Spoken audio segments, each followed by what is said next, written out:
Sistema respiratorio humano. El sistema respiratorio es el que proporciona oxígeno al cuerpo. El oxígeno transforma los nutrientes en energía. El sistema respiratorio humano está formado por vías respiratorias y los pulmones.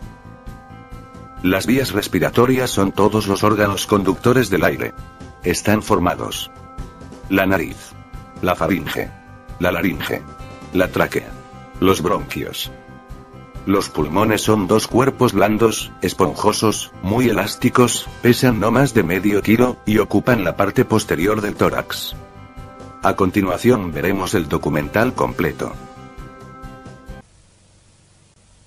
Una demostración con esta máquina de vapor nos ilustrará lo que ocurre cada vez que respiramos. Porque la máquina y nuestro cuerpo tienen varias cosas en común. En primer lugar, la máquina necesita combustible para funcionar, igual que el cuerpo humano. Entonces hay que quemar el combustible para liberar la energía que almacena.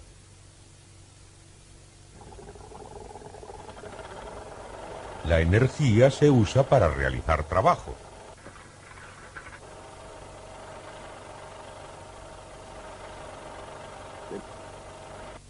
¿Pero qué pasa si se corta el suministro de aire?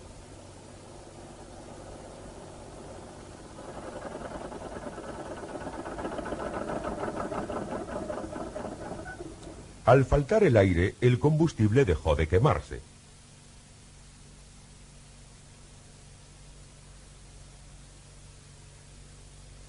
Para quemarse necesita oxígeno, ese vital ingrediente del aire que hace posible que las cosas se quemen y que la vida exista. A medida que la máquina va consumiendo combustible y oxígeno, va despidiendo varias sustancias residuales. Una de ellas es el vapor de agua. La máquina también despide por la chimenea un gas, anhídrido carbónico. Este gas puede detectarse mediante una solución especial que pierde el color cuando este gas pasa por ella. El aparato está conectado a un grifo de agua. El agua que fluye crea un vacío parcial que arrastra el anhídrido carbónico a través de la solución.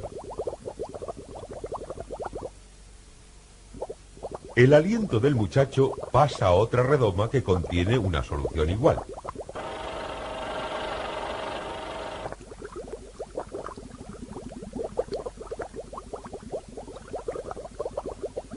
El anhídrido carbónico despedido por la máquina de vapor ha eliminado el color de la solución, igual que el aliento exhalado por el muchacho, prueba de que el cuerpo también despide anhídrido carbónico.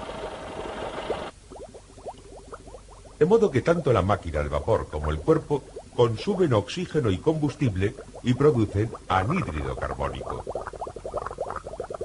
En el cuerpo este proceso tiene lugar dentro de cada célula viva.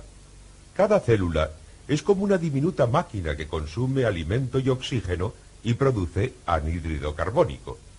En esto consiste la respiración, que es una de las funciones vitales más importantes. Es decir, que al respirar estás suministrándole oxígeno a las células de tu cuerpo y eliminando anhídrido carbónico. Mientras ves esta película, respiras sin hacer ningún esfuerzo consciente. Esto ocurre porque los centros nerviosos del cerebro envían impulsos automáticamente a un grupo de músculos del área del tronco. Realizas parte de la respiración con los músculos próximos a las costillas, pero principalmente respiras utilizando un músculo llamado diafragma, que se halla justamente debajo de las costillas. Los pulmones quedan encerrados dentro de este sistema de músculos. Cuando estos músculos de la respiración se contraen, los pulmones se hinchan, absorben el aire hacia adentro.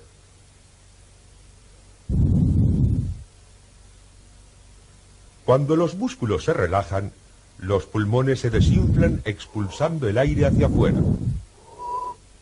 Así funcionan rítmicamente los músculos del tronco para mover el aire hacia el interior y el exterior de los pulmones.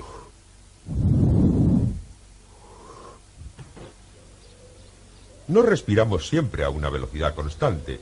En última instancia, es el cerebro el que adapta la respiración a las necesidades corporales. Cuando estamos muy activos, las células consumen mucho oxígeno y producen mucho anhídrido carbónico.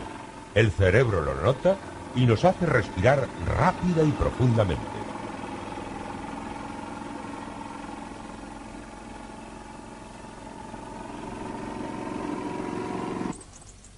Pero cuando descansamos, el cerebro hace más lenta la respiración, porque las células requieren menos oxígeno y producen menos anhídrido carbónico. Así los mecanismos de control del cuerpo regulan nuestra respiración automáticamente. Sin embargo, también puedes ejercer algún control voluntario sobre tu respiración. Como ejemplo, prueba a hacer un experimento ahora mientras ves esta película. Inspira profundamente y aguanta la respiración. Por supuesto que puedes aguantarla un rato.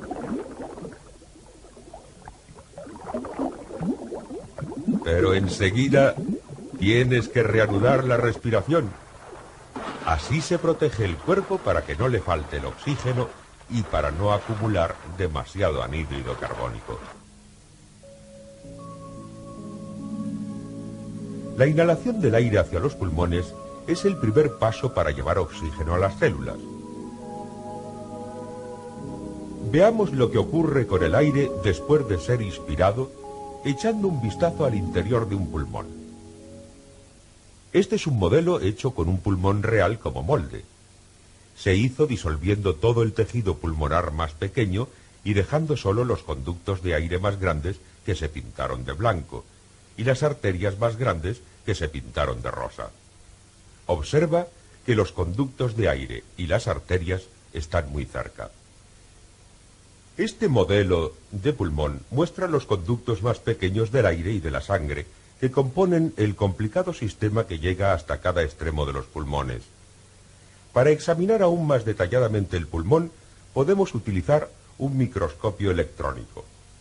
Nos revela lo complejo que en realidad es el pulmón. Los conductos del aire terminan en racimos de alveolos microscópicos parecidos a racimos de uvas. Cada pulmón tiene cientos de millones y entretejidos entre los mismos hay vasos sanguíneos aún más pequeños llamados capilares. Comprendemos por qué es tan necesario que estén cerca los alveolos de aire y los vasos capilares al ver esta película de un pulmón viviente. Cada alveolo de aire está rodeado por muchos vasos capilares. Es aquí donde se efectúa el vital intercambio de oxígeno y anhídrido carbónico. Aquí, el oxígeno sale de los alveolos y pasa a los vasos capilares. Inmediatamente lo recogen los glóbulos rojos de la sangre. El corazón bombea la sangre cargada de oxígeno a todas partes del cuerpo. Al fluir por el cuerpo, la sangre va dejando el oxígeno en las células y va recogiendo el anhídrido carbónico. Al llegar a los pulmones, el anhídrido carbónico pasa de la sangre a los alveolos, de donde es expulsado cuando expiramos. Estas delicadas estructuras de una sola célula de espesor constituyen nuestro único eslabón con el aire exterior.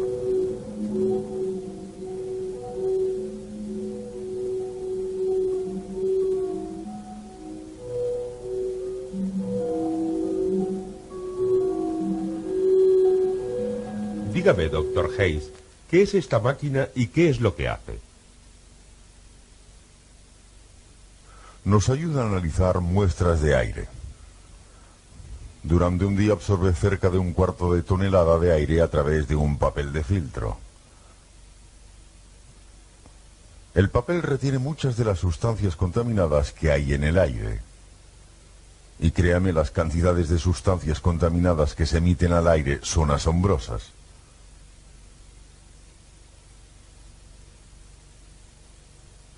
Hace algunos años la Agencia de Protección Ambiental calculó que se emiten 500.000 de toneladas cada día. ¿En el área total de los Estados Unidos de Norteamérica? Así es, 500.000 de toneladas por día. Es necesario saber qué efecto tiene este aire tan contaminado sobre los pulmones de las personas normales y sanas.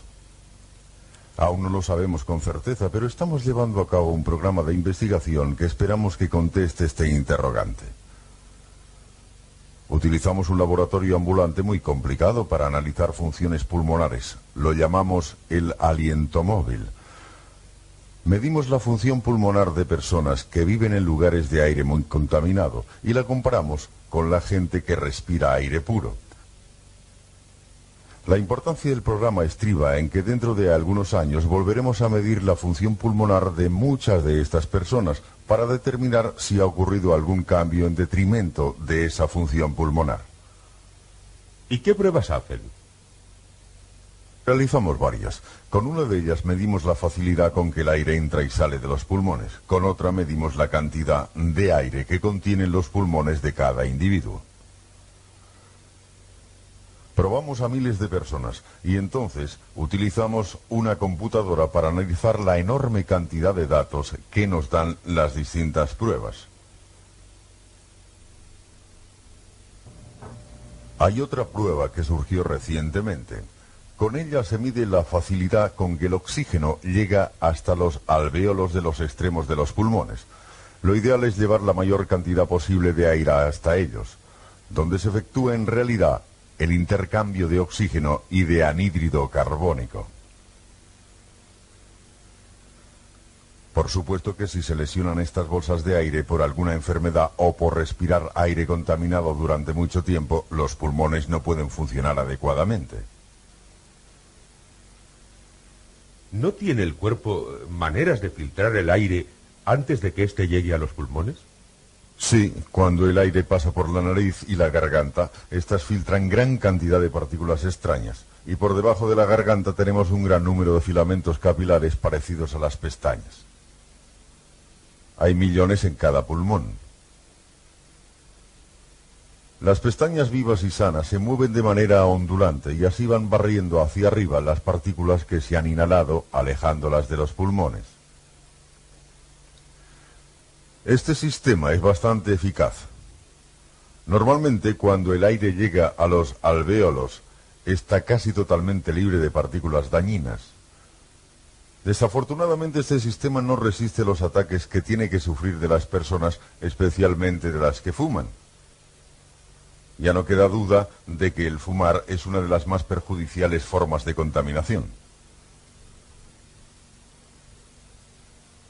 Veamos los efectos del tabaco sobre estas pestañas. La rotación de esta sección de tejido se debe al movimiento ondulatorio normal de las pestañas. Ahora veamos lo que ocurre cuando ponemos las pestañas en una solución por la que ha pasado humo de cigarrillo. Se mueven más lentamente. Así es, y si no pueden moverse no podrán mantener limpios los pulmones, ¿verdad que no? Está claro que no. ¿Y tienen el mismo efecto las demás sustancias contaminantes? Sí, sospechamos que sí. Si eso es cierto, significa que está en peligro la salud de millones de personas, ¿no es cierto? En efecto, y es un grave problema. No hay duda de que purificar el aire sería tremendamente beneficioso para todos. La respiración es una función vital y los tejidos mediante los cuales respiramos son muy delicados. ¿Por qué no hacemos todo lo posible por mantener sano nuestro sistema respiratorio?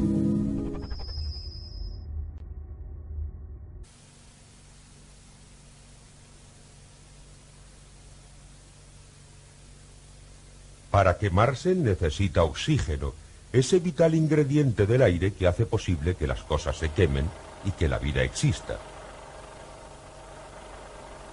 A medida que la máquina va consumiendo combustible y oxígeno, va despidiendo varias sustancias residuales. Ya se usa para realizar trabajo.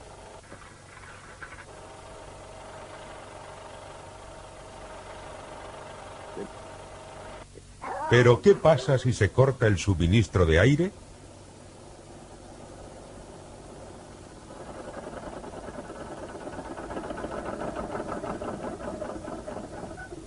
Al faltar el aire, el combustible dejó de quemarse. La nariz.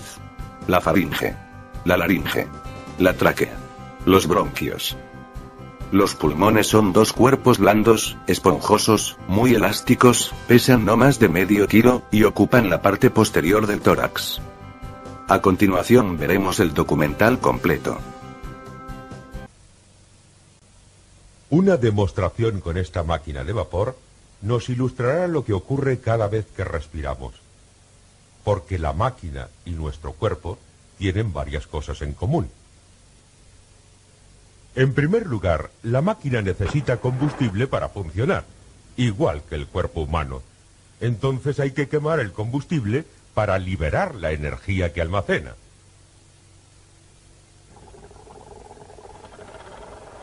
La energía...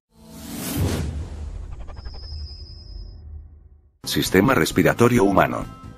El sistema respiratorio es el que proporciona oxígeno al cuerpo. El oxígeno transforma los nutrientes en energía. El sistema respiratorio humano está formado por vías respiratorias y los pulmones. Las vías respiratorias son todos los órganos conductores del aire. Están formados